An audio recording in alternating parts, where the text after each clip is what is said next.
Este es un mensaje del pastor John MacArthur, traducido y predicado en español para el mundo de habla hispana. Nos encontramos de nuevo en Romanos capítulo 1, en esta noche para nuestro estudio de la palabra de Dios, y estamos viendo los primeros 7 versículos. De nuevo, conforme examinamos una introducción muy importante del libro, pasamos algo de tiempo, un poco más de tiempo en esta introducción, porque realmente pensamos que establece el tono de lo que viene en el resto del epístola. Y de nuevo en esta noche vamos de regreso a estos maravillosos 7 versículos. Permítanme leérselos para tenerlos presentes en nuestra mente en esta noche. Romanos 1, versículo 1. Pablo, siervo de Jesucristo, llamado a ser apóstol, apartado para el Evangelio de Dios, que él había prometido antes por sus profetas en las Santas Escrituras, acerca de su Hijo, nuestro Señor Jesucristo, que era del linaje de David según la carne, que fue declarado Hijo de Dios con poder, según el Espíritu de Santidad, por la resurrección de entre los muertos, y por quien recibimos la gracia y el apostolado, para la obediencia a la fe en todas las naciones, por amor de su nombre, entre las cuales estáis también vosotros, llamados a ser de Jesucristo, a todos los que estáis en Roma, amados de Dios, llamados a ser santos, gracia y paz a vosotros, de Dios nuestro Padre y del Señor Jesucristo. ¿Notó usted que esa es una oración? Pablo es famoso por eso. Él escribe, Pablo, en el versículo 1, a todos los que estáis en Roma, versículo 7, y añade prácticamente el Evangelio entero en las frases que están en medio de estas dos frases. Hemos estado estudiando esas frases tan importantes y de nuevo en esta noche veremos este mismo pasaje maravilloso. Hubo un hombre extremadamente rico que poseía vastos tesoros de arte. El hombre tuvo un hijo que era un niño muy ordinario, común y corriente, quien murió en su adolescencia en la oscuridad y tuvo poco impacto en la gente. Él alcanzó una edad, cierta edad en su vida, y murió de una manera más bien inesperada como joven. El padre lloró por la muerte del hijo mucho. Pocos meses después de la muerte de su hijo, el padre también murió. Y dejó esta riqueza increíble que se encontraba invertida en tesoros de arte. Dejó un testamento y dijo que todo debía ser subastado. Y algo que fue bastante extraño en el testamento fue que el padre estipuló que una pintura en particular debía ser subastada primero, y era una pintura de su hijo que fue realizada por un artista a quien nadie realmente conocía. Entonces, la persona que estuvo a cargo de la subasta, de acuerdo con el testamento, hizo exactamente lo que tenía que ser hecho, y en primer lugar, a la gran multitud que se había congregado, les presentó esta pintura del hijo más bien oscuro del hombre rico, y comenzó ahí la subasta. Nadie conocía al hijo, nadie conocía al artista. Realmente a nadie le importaba el niño.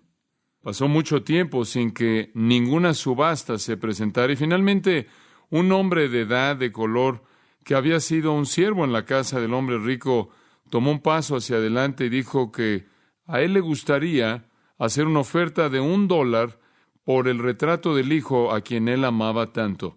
Y en ese punto en su vida era lo único que podía pagar. No hubieron otras propuestas y el siervo de color pudo comprar la pintura del hijo por $1. Y después el momento dramático vino conforme leyó la siguiente parte del testamento. Y decía esto: el resto del tesoro va a ser para el que amó a mi hijo tanto y con tanta fuerza como para comprar su retrato. No hay manera de comprender las riquezas que Dios ha provisto para aquellos que aman a su Hijo. No hay manera. Son infinitas. Jesús dijo que el reino de los cielos es como un tesoro.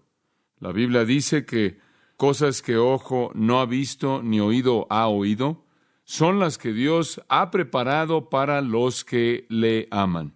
Y esto, amados, son las buenas noticias, ¿no es cierto? Que si amamos al Hijo, heredamos todas las riquezas del Padre. En Cristo tenemos tesoro más allá de la imaginación.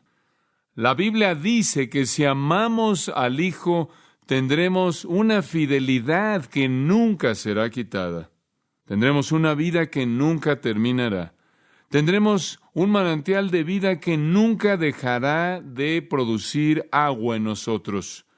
Tendremos un regalo que nunca será perdido. Tendremos una mano a partir de la cual los recursos nunca dejarán de ser provistos. Tendremos una cadena que nunca será quebrantada. Tendremos un amor del cual nunca podremos ser separados.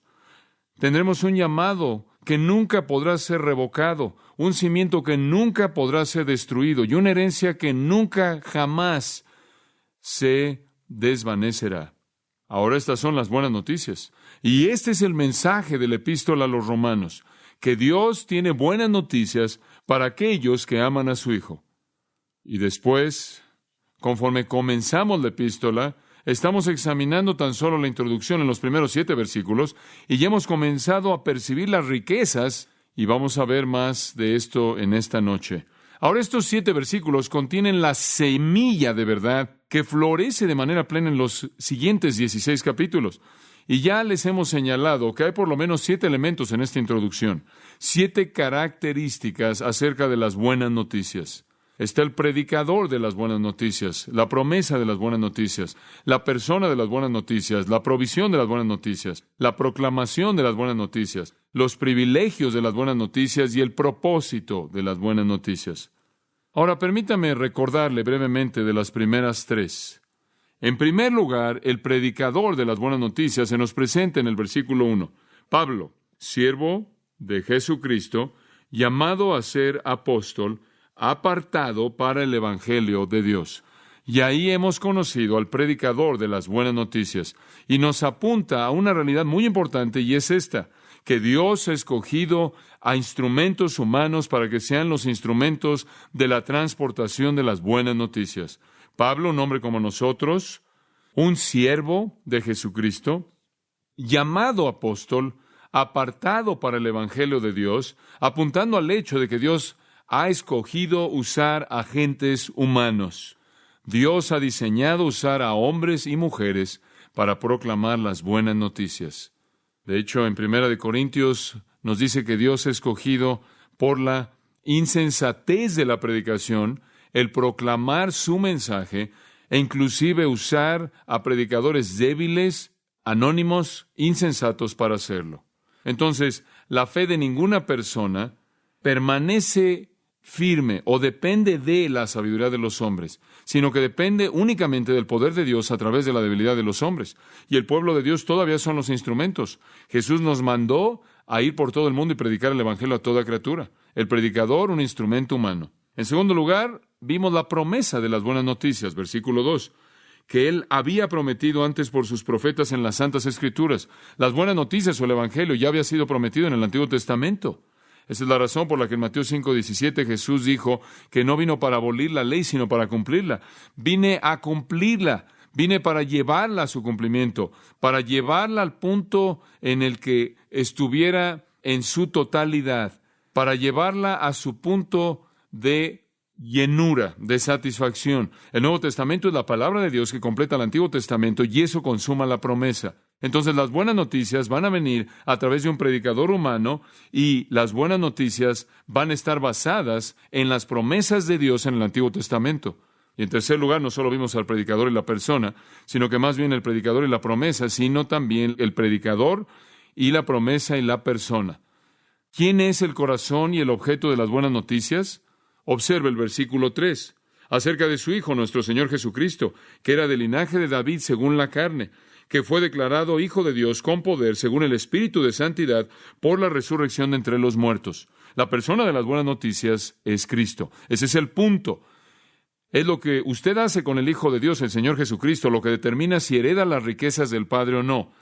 Y en esos 2 versículos hay una presentación absolutamente maravillosa de Cristo. Vemos su humanidad en el versículo 3.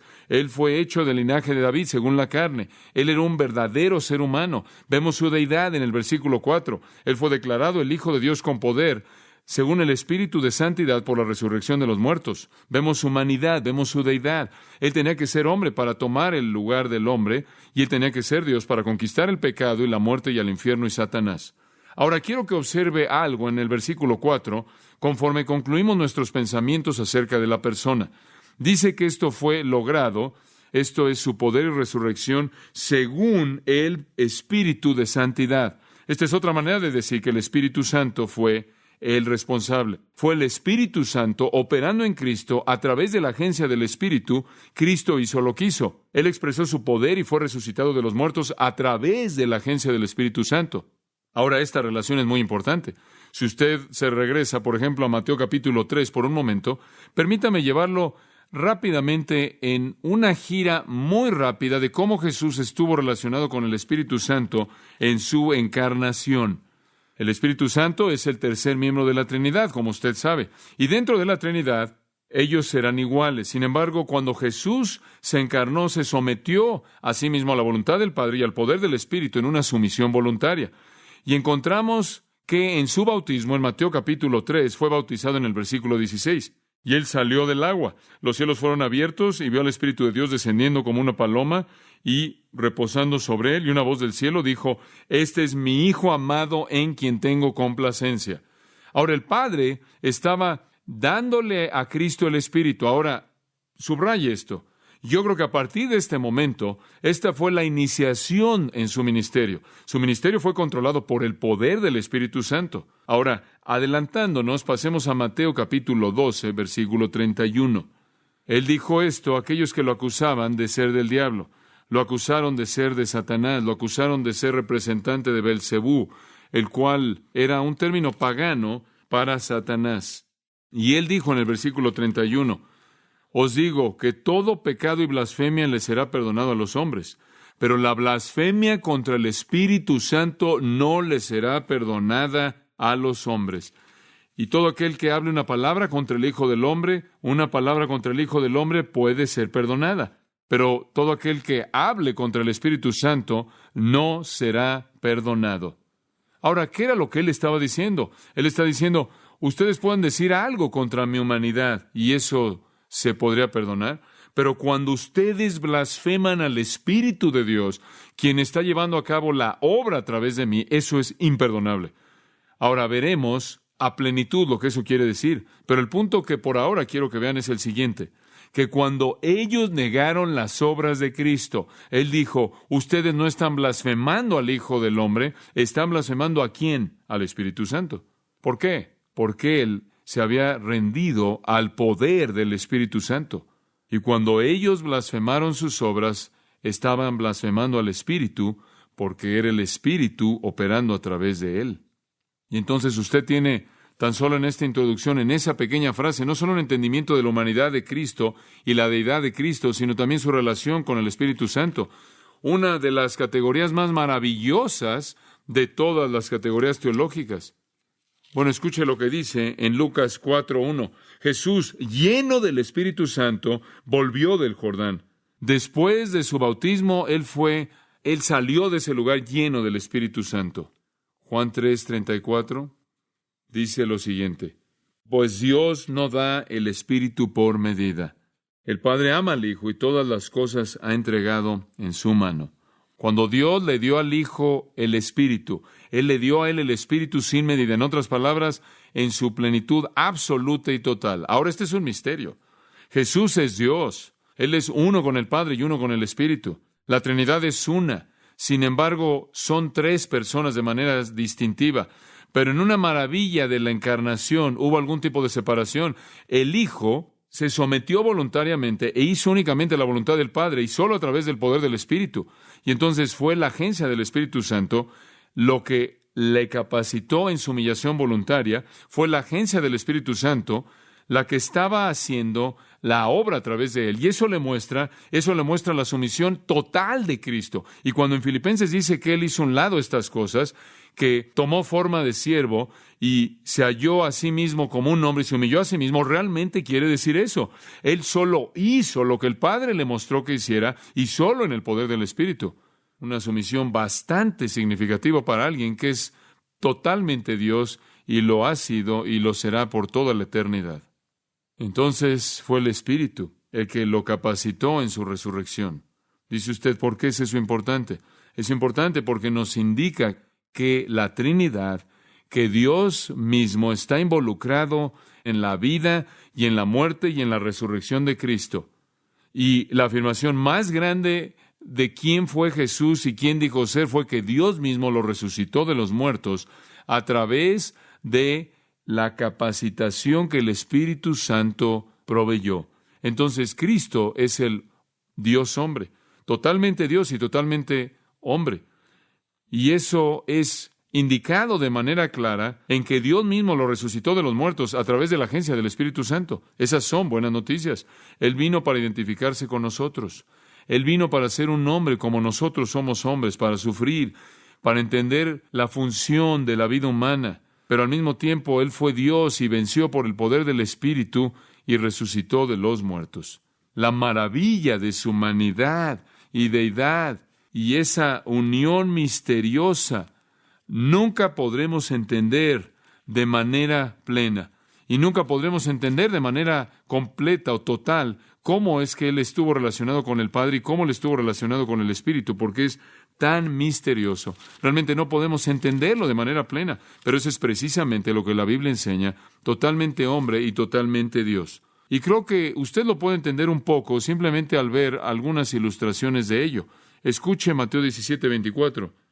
Cuando llegaron a Capernaum, vinieron a Pedro, los que cobraban las 2 dracmas, y le dijeron, ¿vuestro maestro no paga las 2 dracmas? Él dijo, sí. Ahora eso es interesante, Jesús pagó impuestos. Piense en las siguientes 2 semanas, lo va a hacer sentir mejor. Jesús pagó impuestos. Eso le muestra su humanidad. Eso muestra que Él era un hombre igual que el resto de los hombres. Y al entrar en la casa, Jesús le habló primero diciendo, ¿qué te parece, Simón? ¿Los reyes de la tierra de quiénes cobran los tributos o los impuestos? ¿De sus hijos o de los extraños? Pedro le dijo, de los extraños. Jesús le dijo, luego los hijos están exentos. En otras palabras, Él está diciendo, realmente no pertenecemos al sistema. Realmente ellos cobran impuestos de los suyos y no somos de este mundo. No obstante, a menos para no ofenderles, vamos a pagar nuestros impuestos como cualquier otra persona. Y después dijo lo siguiente, ve al mar y echa al anzuelo, y el primer pez que saques, tómalo, y al abrirle la boca hallarás un estatero, tómalo y dáselo por mí y por ti. Ahora espera un momento. Una cosa es pagar tus impuestos, pero esa es otra manera de obtener el dinero que ninguno de nosotros podemos hacer. Como puede ver, ahí tiene una ilustración perfecta de la maravilla de su humanidad y su deidad. Él pagó sus impuestos, pero Él tuvo maneras de proveer que fueron absolutamente sobrenaturales. En Marcos capítulo 4, versículo 35, y hemos leído esto recientemente. Aquel día, cuando llegó la noche, les dijo, pasemos al otro lado. Estaban cruzando el mar de Galilea y despidiendo a la multitud, le tomaron como estaba en la barca, y había también con él otras barcas. Entonces es una flotilla que está cruzando. Pero se levantó una gran tempestad de viento y echaba las olas en la barca de tal manera que ya se anegaba. Ahora usted sabe igual que yo que está bien que la barca esté en el agua, pero no está bien que el agua esté adentro de la barca. Y escuche esto, versículo 38.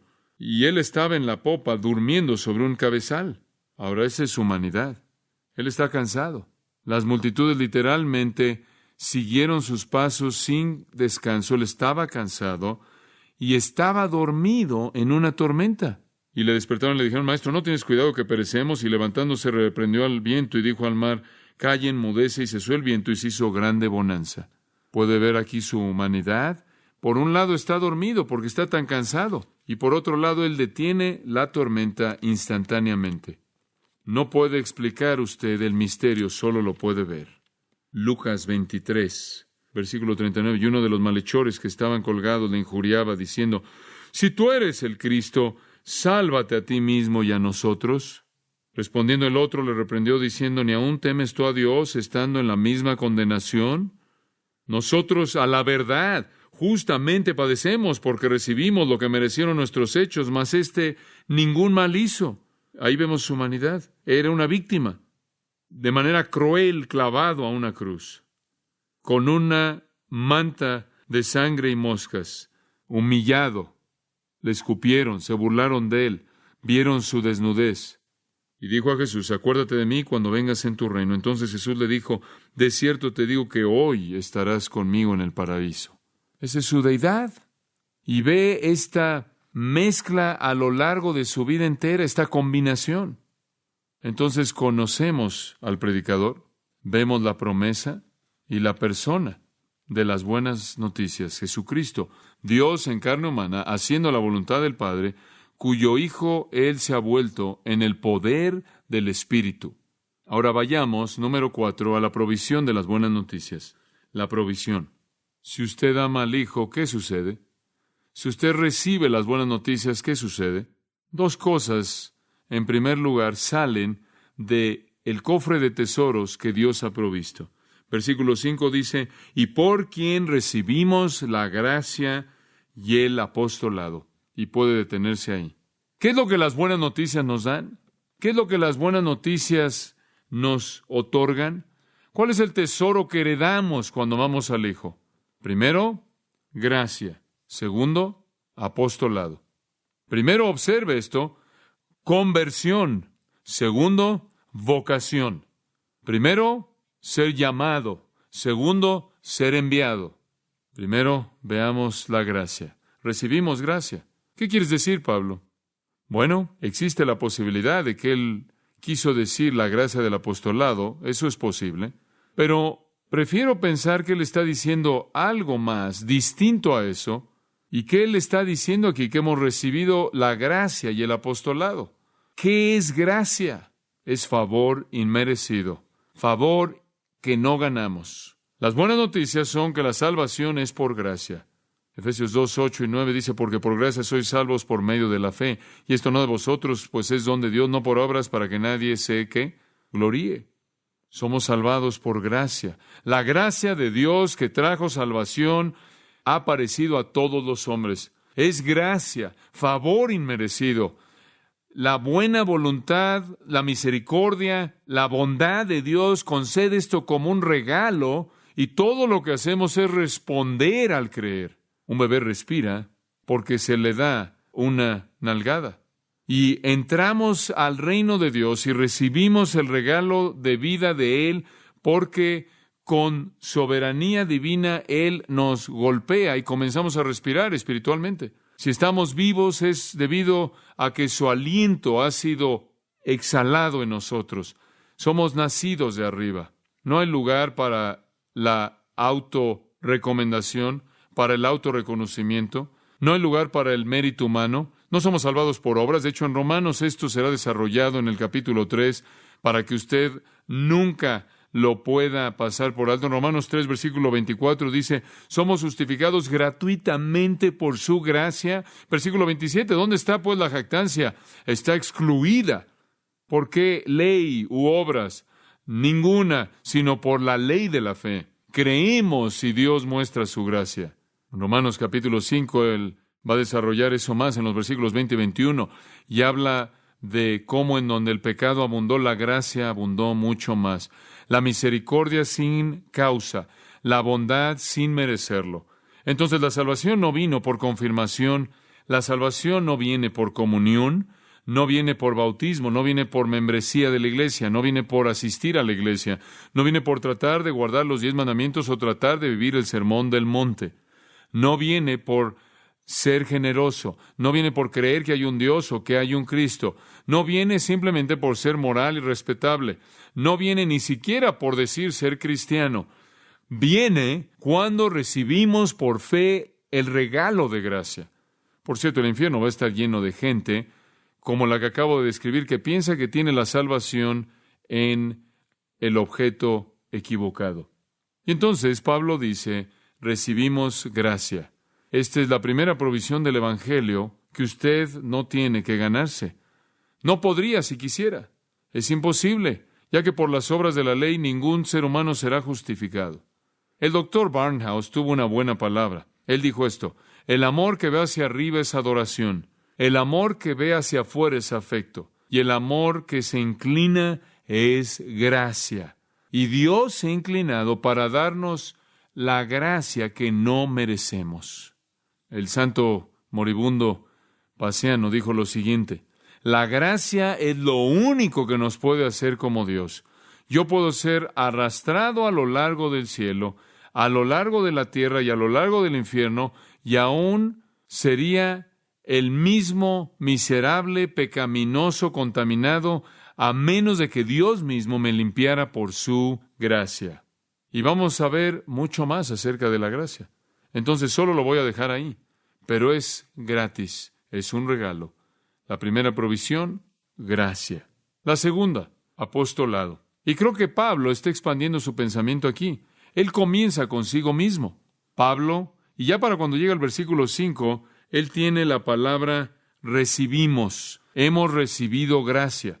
Y creo que él incluye a la comunidad creyente. Hemos recibido un cierto tipo de apostolado. Sé que se ve a sí mismo en ese recibimos y ve a los otros apóstoles ahí y aquellos que han trabajado con él. También es posible que él percibe la amplitud de ese término en su contexto más amplio posible. El Evangelio no solo nos trae la gracia de salvación, sino la tarea del apostolado. Y vimos, ¿no es cierto?, nuestro estudio en esta mañana, que significa ser enviado, ser uno enviado. Somos llamados y salvados y fuimos enviados para alcanzar al mundo. Y para Pablo su apostolado era ese apostolado único. De hecho, no había nada más como eso. Estaban los 12, Judas se fue, Matías fue añadido, eso mantuvo a los 12 intactos, y más adelante Pablo apareció en la escena como un abortivo nacido fuera de temporada, un apóstol igual de genuino que los otros, que envió a Cristo personalmente después de la resurrección. Sin embargo, ahí había una identidad única en su apostolado, y creo que él percibía eso, pero él también reconoció que todos nosotros estamos incluidos en el concepto de ser enviados. Usted recuerda que en Hebreos 3:1 llama al Señor Jesús un apóstol. Él fue enviado del Padre. Entonces, en el sentido más amplio, yo creo que el término se refiere a cualquier mensajero del Evangelio. El comentarista William Hendrickson está de acuerdo con eso. Él dice, cualquier persona que esté en una misión espiritual, cualquiera que en esa capacidad representa al que lo envía, cualquier persona que trae el mensaje de salvación es en un sentido un apóstol. Pero por favor no se confunda, no somos iguales a los apóstoles del Nuevo Testamento. Ellos fueron únicos para su propia época. Pero usted descubre conforme estudia, y hemos visto en las lecciones pasadas, entonces no vamos a profundizar en el punto, vimos que hubieron muchos que fueron enviados. Por ejemplo, en Romanos 16:7 dice, saluda a Andrónico y Junias. ¿Alguna vez ha oído usted de ellos? ¿Sabe algo de ellos? No, yo no. Dice, quienes son conocidos entre los apóstoles. ¿Qué tipo de apóstoles eran Andrónico y Junias? Bueno, ciertamente no apóstoles con una A mayúscula, no los oficiales, pero fueron enviados. Ellos fueron enviados en una misión de proclamar la verdad de Cristo representándolo a Él. Y entonces yo creo que esto es lo que estamos aprendiendo aquí, de que no solo está la gracia de la salvación, sino también el desafío de ser enviado. Por cierto, en Hechos 14:14 llama a Bernabé un apóstol. Él no fue uno de los 12, ni fue el equivalente de Pablo en ese sentido. Y esto lo vemos a lo largo de las Escrituras. Tiene el término apóstol siendo ampliado y ampliado en muchos textos, de tal manera que no lo podemos confinar únicamente a ciertos individuos específicos. Ahora, permítame ver si puedo dar una ilustración para ayudarle. Yo crecí con los deportes como trasfondo y estuve en muchos equipos diferentes. Y algunos entrenadores, algunos coaches para los que yo entrené en diferentes deportes fueron almas amables, otros no fueron tan amables, ganar era todo. Pero me puedo acordar de varios equipos diferentes en los que estuve en mi vida, en donde un niño venía y hacía una prueba para ver si podía entrar al equipo, y realmente no era muy bueno, no tenía mucha capacidad. Pero quizás su padre había muerto, quizás él era un pobre niño, quizás era simplemente el tipo de persona que te causa compasión. Y de vez en cuando un coach, un entrenador, simplemente lo metía al equipo, usted sabe. Pero él nunca jugaba, nunca entraba al juego. Y pensé en eso en referencia a esto. El Señor no opera de esa manera. Si usted entra al equipo, usted va a estar en el juego. Va a ser gracia y apostolado a lo que nos ha llamado. No solo es ser redimido, sino ser redimido y después enviado. En su gracia, Él nos mete al equipo. Y por cierto, todos somos como ese pequeño niño que no puede hacer nada. Él nos mete al equipo y después nos usa. Y esta mañana vimos en nuestro estudio que somos un grupo difícil de trabajar. Es difícil trabajar con nosotros. Las buenas noticias, amados, es que Él provee conversión y vocación, el privilegio alto y santo de servir a Jesucristo. ¿O usted tiene alguna comprensión de ese alto llamado? ¿De qué es ese alto llamado? En Efesios 2:10 dice que hemos sido creados en Cristo Jesús para buenas obras, las cuales Dios ha preparado de antemano para que anduviésemos en ellas. Hemos sido creados en Cristo Jesús para buenas obras. Ese es el punto. Un ganador en los Juegos Olímpicos en la antigüedad se le hizo una pregunta. Espartano, ¿qué ganarás con esta victoria? Y él respondió, yo, Señor, tendré el honor de pelear en la línea frontal para mi rey. Eso es todo. Somos llamados a servir con todas nuestras limitaciones. D.L. Moody dio un discurso en una ocasión en Chicago, y era típico, era Moody como era normalmente, y al final de su discurso, un hombre con mucha preparación académica se le acercó y dijo, Señor, disculpe, pero usted hizo 11 errores en su gramática en esta noche.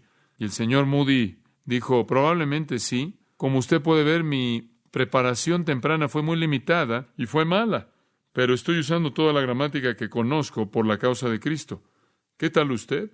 Esa fue la respuesta correcta, ¿no es cierto? En una ocasión, una persona se le acercó a Moody y le dijo, no me gusta su invitación. No creo que es la manera correcta de tener una invitación. Y él dijo, bueno, usted sabe, yo le agradezco eso. Y él dijo, siempre he estado incómoda con ella también.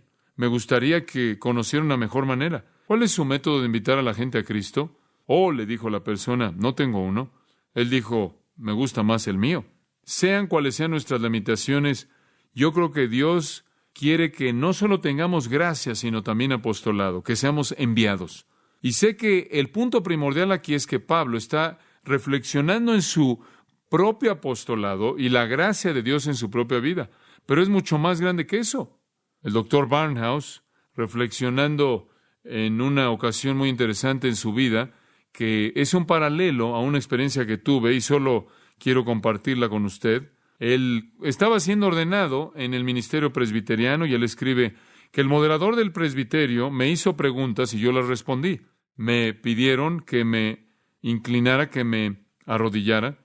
Los hombres vinieron hacia mí y a un hombre se le pidió que hiciera la oración. Sentí que su mano tocó mi cabeza y después las manos de otros tocando mi cabeza, apretando sobre la suya, presionando sobre la suya y las otras manos. El anillo, el círculo de hombres se acercaron a mí, me rodearon y un hombre comenzó a orar. Fue una oración pequeña, buena oración, y una pequeña frase en ella que decía, Padre, guárdalo con tu amor, guíalo con tu ojo y cíñelo con tu poder. Me quedé pensando en esos tres verbos, guarda, guía y ciñe. Parecía tan insensato como hacer una ceremonia de matrimonio de dos personas que habían estado viviendo juntos durante un cuarto de siglo y que tenían familia. Yo sabía que había sido ordenado por mucho tiempo atrás y que las manos que habían estado en mi cabeza eran manos que habían sido perforadas y clavadas una cruz. Años después, el hombre que hizo la oración ese día firmó un papel diciendo que él se oponía a la doctrina del nacimiento virginal, la doctrina de la deidad de Jesucristo, la doctrina de la expiación sustitucionaria, la doctrina de los milagros de Cristo, la doctrina de la inspiración de las Escrituras, como pruebas para la ordenación de un hombre en el ministerio. Y cuando leí su nombre en esa lista, puse mi mano sobre mi cabeza y me reí, sorprendido y preguntándome cuántas docenas de veces yo me había cortado el cabello desde que sus manos impías me tocaron. Y después disfruté de la profunda consolación de saber que la mano del Señor Jesucristo, desgarrada y herida debido a mi pecado, me había tocado y me había dado un apostolado, el cual era de Dios y el cual era más importante que aquel que cualquier hombre pudiera probar por su pequeña ceremonia. Ahora usted tiene que oír al Dr. Barnhouse predicar para entender lo fuerte que él dijo eso. Dios le dio su ministerio y su misión. Leí eso y pensé en mi propia ordenación. Hombres buenos y piadosos estuvieron ahí. Me hicieron todo tipo de preguntas y se acercaron y colocaron sus manos sobre mí y oraron y todos firmaron mi certificado de ordenación. De hecho, hubieron suficientes líneas y hay un nombre escrito más grande que cualquier otro nombre Debió haber sido un ancestro de John Hancock. Una escritura muy grande escribió su nombre en la primera línea de mi ordenación, que está ahí colgada en mi pared. Y no mucho tiempo después de eso, él abandonó el ministerio. Se involucró en inmoralidad abierta, negó la fe, negó a Cristo, se volvió un ateo, un representante del ateísmo, se volvió un profesor de filosofía en la Universidad del Sur de California. Y yo, al igual que el doctor Barnhouse, le doy gracias a Dios porque mi apostolado, mi ministerio no vino de los hombres, sino que vino de Cristo mismo. Escuche, ¿cuál es la provisión de las buenas noticias? Es la gracia para salvar, apostolado para servir. Entonces, vemos las buenas noticias, el predicador, la promesa, la persona, la provisión. Y después llegamos a la proclamación. Ahora que vamos a servir, vamos a ser enviados con un mensaje. ¿Qué es lo que debemos proclamar? Versículo 5, una vez más. Proclamamos obediencia a la fe en todas las naciones, por amor de su nombre. Y después dice en el versículo 6, entre las cuales estáis también vosotros, llamados a ser de Jesucristo. En otras palabras, así como usted ha sido llamado a Cristo, vamos a salir y llamar a otros a Cristo. Esto realmente extiende el último pensamiento, las buenas noticias acerca de Jesucristo, las cuales nos han traído gracia y servicio, y nos lleva a salir y proclamarla y llamar a todas las naciones de la tierra que sean obedientes a la fe. Esa es una gran declaración. Me gustaría que tuviéramos tiempo en esta noche simplemente para entrar a todo el pensamiento de la obediencia a la fe. Debería encerrar en un círculo esa frase en su Biblia, obediencia a la fe. Es una declaración tremenda, una declaración que literalmente está cargada de significado. Y vuelve a aparecer al final de Romanos, capítulo 16, versículo 26, ahí al lado del último versículo, para dar a conocer a todas las naciones la obediencia a la fe. La obediencia a la fe. Escuche, si hay algo acerca de la fe, es que esa fe es que obediente. Muéstreme usted a alguien que dice que cree y vive una vida de desobediencia, y le mostraré a alguien que no está redimido, ya que la fe, si no se manifiesta en obras de obediencia, está muerta. No somos salvos por obras, somos salvados para buenas obras. Y el mensaje del cristianismo es un llamado a que la gente sea obediente a la fe. Cuando usted viene a Cristo, usted afirma la fe. Y por cierto, hay una declaración muy definitiva de la fe, y Judas la usa. La fe que ha sido una vez dada a los santos significa el contenido del Evangelio, el contenido del mensaje. Significa enseñarles a obedecer todas las cosas que os he mandado. Así es como usted predica. Es obediencia lo que predicamos, obediencia a la fe que Dios ha establecido.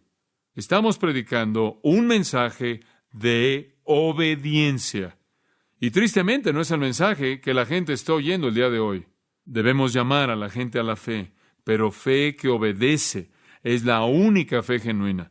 La gente dice que cree y vive la vida de desobediencia.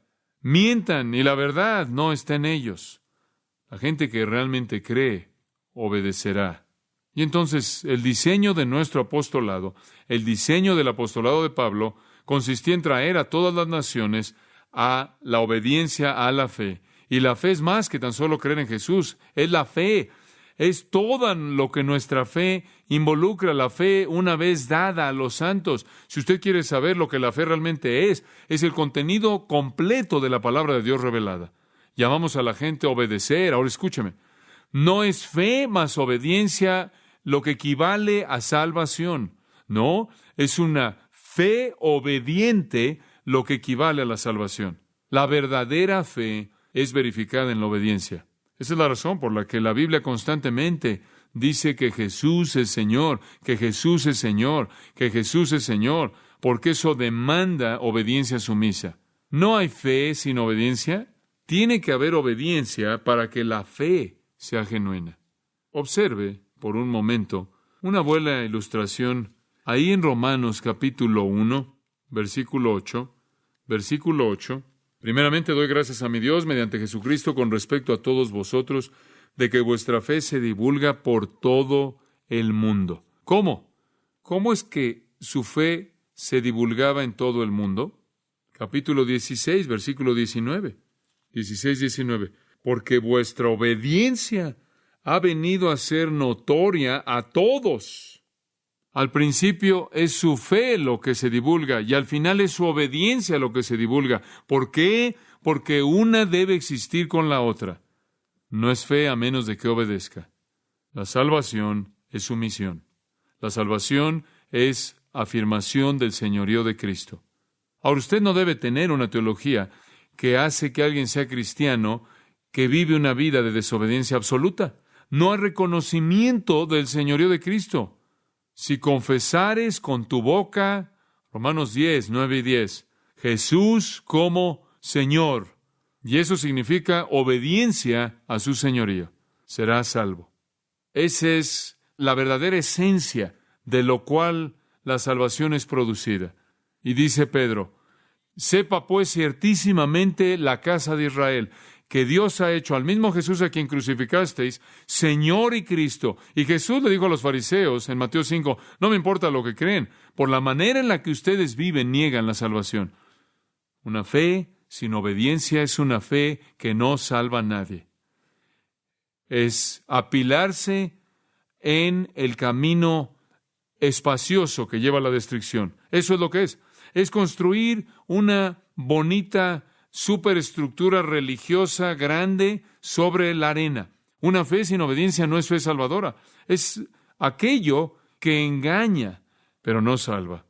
La gente dice, yo creo en Jesús, yo creo en la Biblia. Me acuerdo cuando caminé por el pasillo, me acuerdo esto y aquello. Eso no salva, a menos de que haya una vida de obediencia. Escuche lo que dice Hebreos 12:14. Seguid la paz con todos los hombres. Y ahora escuche esta. Y la santidad, sin la cual nadie verá al Señor. Si no hay santidad, no hay cielo. Entonces la proclamación es traer a todos los hombres a la obediencia de la fe, a la obediencia de la fe. Y amados, esto es algo que Él dice en el versículo 6, que debemos anhelar hacer, porque esto es algo que hemos recibido, entre las cuales estáis también vosotros llamados a ser de Jesucristo. En otras palabras, han sido llamados a esto. Ahora, vayan a llamar a las otras naciones a hacer lo mismo. Es una gran declaración en el versículo 6. Entre las cuales estáis también vosotros llamados a ser de Jesucristo. Hemos sido traídos a Cristo. Hemos salido de esa vida de desobediencia, una vida de obediencia, de la incredulidad a la fe.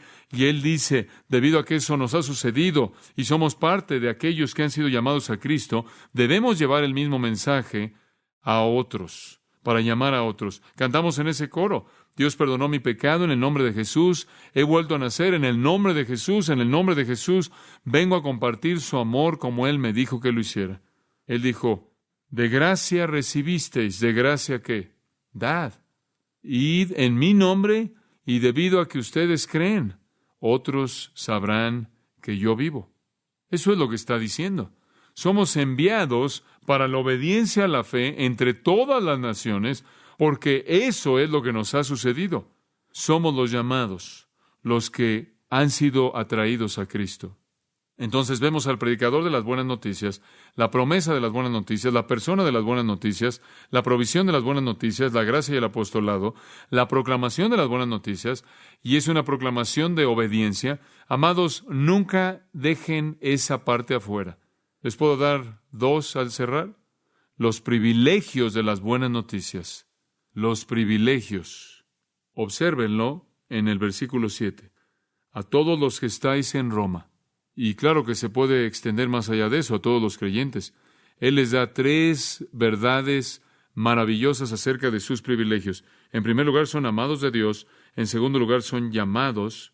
Y debería poner ahí una coma después de eso. Si tiene algunas palabras ahí en letra inclinada itálica, quiere decir que no están ahí en el original. Hay 3 cosas aquí: amados de Dios, llamados y santos. Amados de Dios, llamados y santos. Esos son los privilegios de las buenas noticias. ¿Qué significa ser amado de Dios? Bueno, simplemente significa que somos amados. Y está por todas las Escrituras. Dios nos ha amado. Él ha escogido colocar su amor sobre nosotros. En Efesios capítulo 2, simplemente me encanta ese versículo 5, versículo 4 más bien.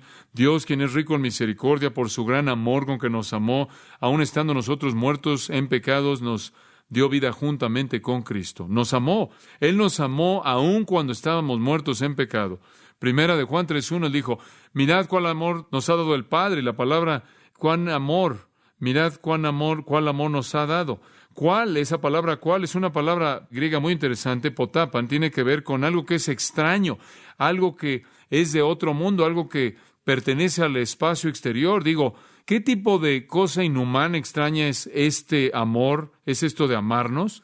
En Efesios 1:6 dice que a través de Cristo hemos sido aceptados en el amado. Dios nos puede amar porque Él nos ama en su Hijo. Romanos 5 dice, el amor de Dios ha sido derramado en nuestros corazones. Romanos 8 dice, nada jamás nos separará del amor de Cristo, nada. Y entonces el privilegio de las buenas noticias es que somos amados por Dios y cuando Dios ama, Él derrama su bendición. En segundo lugar, somos llamados. Somos llamados. Y ese es el llamado eficaz. Se está refiriendo al llamado en sí a la salvación. Y veremos eso a detalle cuando lleguemos a los capítulos 9 y 10. Pero hemos sido llamados. Somos salvados debido al acto soberano de Dios. Esto no se está refiriendo a algún llamado externo general, no solo a la proclamación como en Isaías 45, sed salvos todos los fines de la tierra, o Isaías 55, buscad al Señor mientras pueda ser hallado. Este no solo es el llamado general, como en Ezequiel 33, cuando él clamó, volveos, volveos, convertíos, convertíos, o en Mateo 11, donde Jesús dijo, venid a mí todos los que estáis trabajados, o Juan 7, si alguno tiene sed, venga a mí y beba, o Apocalipsis 22, y el Espíritu y la novia dicen, ven. La esposa dice en medio, Romanos 10, la fe viene por el oír, un discurso acerca de Cristo. Este no es solo el llamado general del Evangelio. Este es una indicación de ese llamado deliberado, eficaz a la redención que viene mediante la voluntad soberana de Dios. Somos los llamados. Es otra palabra, por así decirlo, para los elegidos, para los elegidos. Somos los escogidos. La Biblia dice, escogidos en Él desde antes de la fundación del mundo. Una verdad tremenda. Somos los llamados por Dios, los elegidos. Usted puede estudiar esto a lo largo del Nuevo Testamento, y como dijo, llegaremos a los capítulos 8, 9 y 10 y lo veremos a detalle. Pero hay declaraciones, afirmaciones una y otra vez que se hacen mostrando que cualquier persona que es un creyente es alguien que fue llamado soberanamente y predestinado por Dios. Ahora voy a añadir esto rápidamente. Nunca hay un llamado solo, sino que siempre junto con ese llamado, el acto de fe en Cristo va de la mano. No obstante, somos llamados. Desde nuestro punto de vista, venimos a Cristo como un acto de nuestra voluntad, pero desde el punto de vista de Dios, fue determinado desde antes de que el mundo comenzara y nos llamó a sí mismo. Es una verdad maravillosa. Y veremos cómo se desarrolla conforme avanzamos en la epístola. Entonces somos los amados y somos los llamados. Y escuche el tercero, somos santos. Somos santos. Usted dice, usted no me conoce muy bien. Oh, pero lo conozco lo suficiente como para saber que si usted es cristiano, usted es un santo. ¿Sabe lo que significa? Un santo, hagios, un santo. Debido a ser amado por Dios, debido a que ha sido llamado, usted es un santo. Ha sido hecho santo. ¿Qué significa? Ha sido apartado, apartado del mundo a Dios. En el Antiguo Testamento tenían muchas cosas que eran apartadas. Decían que el lugar santo fue apartado, el lugar santísimo fue apartado, el diezmo fue apartado, los sacerdotes fueron apartados. En Éxodo 19:6 dice que la nación entera de Israel fue apartada. En otras palabras, todas esas cosas eran santas. El lugar santo, el lugar santísimo, el diezmo, los diezmos, los sacerdotes, la nación, todas eran santas para el Señor. En otras palabras, fueron apartadas para Dios. En el Nuevo Testamento no tenemos ya eso. El lugar santísimo no existe, el velo fue rasgado. El lugar santo ya no existe, el templo ha sido destruido. Los diezmos ya no se aplican, ya no existen, porque no estamos bajo una teocracia. Los sacerdotes ya no existen. La nación de Israel ha sido temporalmente hecho a un lado. ¿Qué es lo que ha quedado? ¿Qué es santo? Le voy a decir lo que es. Es el nuevo templo de Dios, el cual es su iglesia. Y somos santos, somos apartados para Dios, apartados del pecado a Dios, y debemos vivir así. Pero piensen esto. Los privilegios, ser amado por Dios, ser llamado desde antes de que el mundo comenzara para ser su hijo y ser apartado del pecado para sí mismo, separado para Él. Oh, es apropiado que para ese tipo de personas se encuentra la bendición en el versículo 7. Gracia y paz a vosotros de Dios nuestro Padre y del Señor Jesucristo. ¿Sabe algo? Las únicas personas que jamás pudieran recibir una bendición así serán aquellos que son amados por Dios, llamados de Dios y hechos santos por Dios. Somos los únicos que pueden recibir su gracia y los únicos que pueden experimentar su paz. Gracia y después paz. Ahora escuche conforme concluimos. Finalmente, después de todos los otros puntos que hemos visto, quiero darle el propósito de las buenas noticias, el último punto. Hemos estudiado todos excepto el propósito, y se encuentra al final del versículo 5. ¿Por qué predica el predicador? ¿Por qué fue hecha la promesa? ¿Por qué vino la persona? ¿Por qué hemos recibido la provisión del Evangelio? ¿Por qué hemos experimentado la responsabilidad de la proclamación? ¿Por qué Dios nos ha dado privilegios? Por una razón. Al final del versículo 5, por amor de su ¿qué? Nombre. Y sé que todos aquellos de ustedes que han estado en Grace Church por algún tiempo entienden esto. Esto simplemente significa que todo se enfoca en la gloria de Dios. La gente debe ser salva, ¿por qué? O dice, bueno, para evitar que vayan al infierno, eso es secundaria. O para que puedan experimentar el amor de Dios, eso es secundario. O para que puedan ir al cielo, eso es secundario. O para que puedan tener la guía de Dios en su vida, eso es secundaria. La gente debe ser salva para la gloria de Dios porque es una afrenta contra su naturaleza santa de que alguien vive en rebelión contra Él. Es su gloria lo que es el punto, lo que es importante sobre cualquier otra cosa. Y esa es la razón para todo. En Filipenses 2 dice que toda rodilla se doblará y lo confesará como Señor, para la gloria de Dios el Padre. La salvación es para su gloria, el Evangelio es para su gloria. Pablo dice en 2 Corintios 4:15, predicamos el Evangelio para que la gratitud de muchos pueda redundar para la gloria de Dios. La razón por la que queremos traerlo a la salvación es para que pueda alabar la gloria de Dios. Como puede ver, Dios es glorificado cuando usted cree en el Evangelio. Dios es glorificado cuando usted ama a su Hijo. Dios es glorificado cuando usted acepta su diagnóstico de su pecado y su necesidad. Dios es glorificado cuando usted lo recibe en su vida. Dios es glorificado cuando sus planes se vuelven sus planes y sus pensamientos se vuelven los pensamientos que son iguales a los de Él. Vivimos y existimos para la gloria de Dios.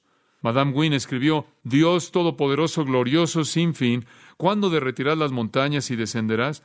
¿Cuándo encerrarás los rayos conquistadores y enseñarás a estos Adanes que tú hiciste tu alabanza?